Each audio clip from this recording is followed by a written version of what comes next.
Bonjour à tous, bienvenue dans le message harmonique du principe 7, donc du miroir, du masque et de l'aura. Je vais commencer avec le message pour les miroirs, pour savoir si vous êtes miroir, ascendant miroir ou quête de vie miroir. Comme vous le savez, vous entrez votre date de naissance dans le formulaire de calcul gratuit du site officiel des harmoniques et vous obtiendrez 3 cartes. Donc si la première, la deuxième ou la troisième est miroir, ce message est pour vous. Alors, on a la foudre blanche qui vient nous parler d'un changement, qui vient nous parler d'une sorte de révélation ou en tout cas un coup d'éclat, quelque chose d'inattendu, de surprise. Il y a une transformation rapide avec la foudre blanche. Là, je vous montre la foudre. Voilà, c'est très uranien, ça fait penser beaucoup à Uranus, assez bouleversement imprévu. Et on a la couronne de feu à côté, qui nous parle de notre travail, de notre activité, de nos priorités, de ce qui est important pour nous, du pouvoir aussi. Il y a une notion de pouvoir là-dedans. Et de contrôle, la couronne de feu. Dans sa mauvaise vibration, ou plutôt dans sa vibration un peu néfaste, c'est la recherche du pouvoir à tout prix, la couronne de feu. Alors, ça ne veut pas dire que vous êtes à la recherche du pouvoir à tout prix, mais comme tout un chacun, tout le monde, on a peut-être une tendance à vouloir contrôler avec excès. Ça, c'est les choses du mental, on le sait tous. On sait que d'instinct, on va vouloir contrôler les choses. La couronne de feu nous met en garde contre cet excès de vouloir contrôler, ou d'avoir du pouvoir, de vouloir le pouvoir, ou de le subir, ce pouvoir. Voilà. Donc la couronne de feu, il y a quand même l'idée de récupérer sa souveraineté. Nous avons aussi la roue de vent qui nous parle d'une accélération, d'un changement, et puis d'une souplesse aussi. La roue, elle a besoin de souplesse pour tourner, contrairement à la couronne de feu qui est plutôt rigide. Voilà, la roue, elle est là, c'est les cycles de la nature. Donc jusque-là, on a quand même 3 cartes qui nous parlent d'un changement intérieur vécu sur le mode, un peu comme la nouvelle lune du 20 juillet, où je disais, c'était le prophète noir, l'ascendant prophète noir et le lotus d'ambre, où je disais, pour qui est-ce que je travaille, pour qui est-ce que je fais tout ça, pourquoi est-ce que c'est important, est-ce que ça vibre avec ma vérité, avec mon âme. Voilà. Donc là, c'est un petit peu pareil. Cette couronne de feu, elle peut être tyrannique, ça peut être la domination. On peut être dominé par quelque chose et on peut en avoir ras-le-bol de cette domination. Voilà ce que dit ce tirage avec la carte de Jade qui est forte parce que c'est le lotus pour vous. Le lotus de Jade, il est à sa place, il est dans son domicile.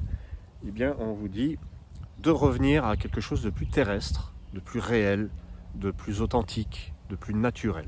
Parce que peut-être que cette couronne de feu fait allusion à toutes ces activités que l'on fait, que l'humain fait, la société, et qui n'est pas naturelle, et puis qui est contre notre nature, et contre la nature avec un grand N, et qui va donner de la surconsommation, de la pollution. Bon, là, je parle très globalement, évidemment, sur le plan individuel, c'est autre chose. C'est une surconsommation personnelle, c'est une pollution individuelle dans son intériorité. Et enfin, vous avez le prophète d'ambre, du coup, qui fait encore écho à la nouvelle lune du 20 juillet. Donc on est quand même bien dans la même énergie. Prophète d'ambre qui dit, qu'est-ce que je sers? À quoi ça sert? Est-ce que je suis au service de quelque chose de vrai, d'authentique, qui est dans le cœur? Voilà, dans le vôtre en tout cas, mes amis miroirs. Donc voilà, si je résume, pour les miroirs, la foudre blanche qui vous prépare quelque chose de surprenant, certainement un ras-le-bol, envie de briser quelque chose, envie de briser la domination, le pouvoir de quelqu'un, quelque chose sur vous, ou vous-même, cet excès de contrôle que vous avez, cet excès de mental qui peut vous nuire. Eh bien, la couronne de feu, bien vécue, elle vous fait prendre la bonne décision au bon moment, elle vous fait agir avec noblesse, avec grandeur. Voilà, c'est des actes intelligents. Je ne sais pas comment vous dire mieux.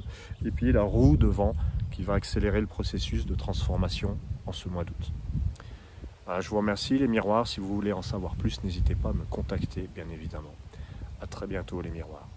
Bonjour les masques, ascendant masque et quête de vie masque. Ce message s'adresse à vous. Si vous avez calculé vos harmoniques dans le formulaire de calcul et que vous avez trouvé le masque en première, deuxième ou troisième position, eh bien ce message est pour vous. Un beau message avec en première carte l'arche blanche qui vous invite à explorer les possibilités, à prendre votre bâton de pèlerin et à vous demander, tiens, est-ce qu'il n'y a pas autre chose de possible? C'est ça, l'arche.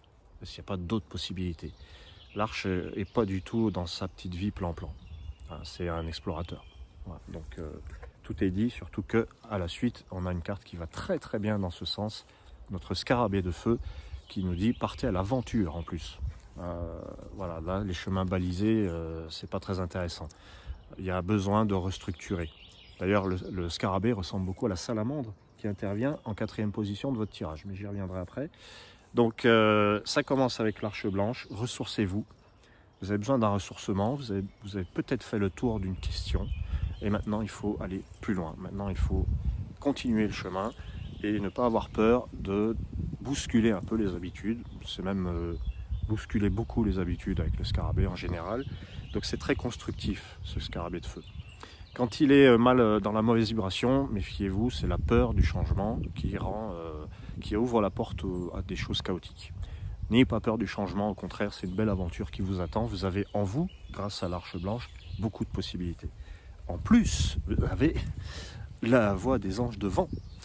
Là, c'est vos guides intérieurs, c'est les anges qui vous parlent. Vous avez besoin aussi d'exprimer des choses importantes. Et ce besoin est peut-être pas épanoui pour le moment. Hein. On a peut-être envie de faire des choses, on a peut-être l'impression de les faire, mais il y a quelque chose qui me titille dans votre tirage. C'est comme si vous aviez plein de trucs à dire et que vous n'aviez pas encore trouvé la manière de le dire. Ça, c'est la mauvaise vibration, évidemment, de la voix des anges. Bien vécue, cette voix des anges, là, c'est l'inspiration, la verve, vous êtes convaincant, vous avez beaucoup de choses à montrer, à transmettre. Voilà, à transmettre, surtout. Et cette salamandre de jade qui est très gentille, puisqu'elle vient compléter le scarabée de feu, et elle vous fait réformer quelque chose dans la matière, dans votre rapport à la matière même, ou peut-être à votre corps, ou peut-être à votre quotidien, ou à votre famille. Il y a des choses qui se réforment, qui se reconstruisent, et qui sont plus solides, et y compris dans votre relationnel, puisque vous avez le soleil d'ambre. Et toutes ces cartes nous emmènent à cette conclusion. Vous trouvez le moyen de vous sentir bien. C'est le bien-être, le soleil d'ambre. C'est le soleil à l'intérieur, c'est le soleil en soi. On va vivre quelque chose de plus vrai. On va se sentir mieux dans sa peau, mieux dans son rôle, le masque. Voilà, c'est lumineux. Donc il se passe des choses lumineuses en août. C'est vraiment très intéressant. N'ayez pas peur de modifier avec le scarabée de feu, de vous lancer dans une aventure, quelque chose d'aventureux, mais pas de risquer forcément. Voilà. Et puis cette arche blanche qui vous invite à explorer les possibilités. Le masque est curieux, il aime se cultiver, il aime voir la diversité du monde et des formes. Voilà. Donc vous allez changer de forme dans certaines choses, très probablement. En tout cas, il va en être question au mois d'août. Je vous remercie mes chers amis masques et je vous dis à très très bientôt. Bonjour les auras, ascendant aura, quête de vie aura. Voilà, si vous regardez cette vidéo, c'est que vous êtes soit aura, soit ascendant aura, soit quête de vie aura. Il suffit d'aller sur le formulaire de calcul. Vous connaissez la chanson. Votre tirage est superbe, évidemment, parce que août 2020, c'est le mois où il est question de la Terre-Mer Blanche qui vous invite à expérimenter les choses et à ne pas vous baser sur vos croyances du livre de feu. Bon, c'est un conseil évidemment, hein, ça ne dit pas que c'est ce que vous faites, mais ça va nous diriger, enfin ça va nous orienter vers ce type de message qui nous rappelle l'importance d'expérimenter, de tâter le terrain avant de se lancer et de s'engager. Vous avez en plus l'empreinte d'ambre, 5e carte, qui parle des engagements. Ça peut être un achat, ça peut être n'importe quel engagement, mais quelque chose qui vous tient à cœur, puisque c'est l'empreinte d'ambre. Il est vraiment question d'un engagement, mais avec la Terre-Mer Blanche, faites attention de ne pas vous contenter d'une idée vague ou d'une théorie ou surtout d'une croyance, parce que les croyances avec le livre de feu prennent trop d'importance et la Terre-Mer Blanche vous rappelle vraiment l'importance de l'expérience pratique. Vous voulez acheter une maison, regardez si c'est constructible, regardez le terrain avant d'acheter la maison, regardez les fondations, regardez si c'est viable. Voilà, vous voulez quoi que ce soit qui veut être viable, vous avez tout intérêt à l'expérimenter avant. Ça peut paraître la palisse, mais c'est ce que dit ce tirage, donc ça peut être important. Surtout que le livre de feu peut être dangereux quand il est mal vécu, c'est le pouvoir des croyances, des croyances limitantes en plus. On peut soi-même se limiter avec le pouvoir des croyances.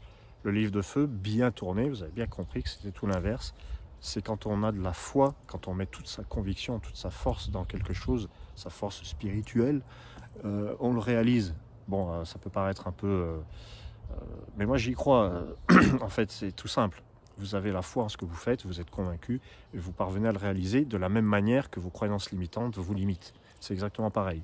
Moi, j'aime bien parler des croyances aidantes. Parce que, est-ce qu'on peut éliminer les croyances? Bon, ça c'est un autre sujet. Et vous avez l'Alliance de Vent qui, elle, dit le contraire du livre de feu. Elle nous dit, bah oui, mais comment peut-on être sûr de quelque chose? On est sûr de rien avec l'Alliance de Vent. La règle, c'est que ça change tout le temps. Donc, c'est vraiment un appel à l'atterrissage, la pratique, l'expérimentation. Expérimentez, vous aurez tout à gagner. Et les croyances ne sont peut-être pas bienvenues avec le livre de feu et avec l'Alliance de Vent surtout, qui vous rappelle que les choses peuvent changer. Et on a aussi dans le jade, la 4e carte, l'arche de jade qui vous exhorte à l'exploration du monde réel. C'est un petit peu comme la Terre-Mer Blanche. Vous ne connaissez pas le monde réel, expérimentez-le, explorez-le jusque dans ses moindres détails, analysez l'environnement qui est le vôtre pour pouvoir enfin vous engager avec l'empreinte d'ambre. C'est vraiment l'engagement, l'empreinte d'ambre, c'est ce qui nous tient à cœur. Donc voilà, mes chers amis Aura, la Terre-Mer Blanche, c'est vraiment l'exploration du monde réel. Donc je vous invite à le faire et je vous souhaite un magnifique mois d'août 2020. N'hésitez pas à me contacter sur le site des Harmoniques. À bientôt les Auras.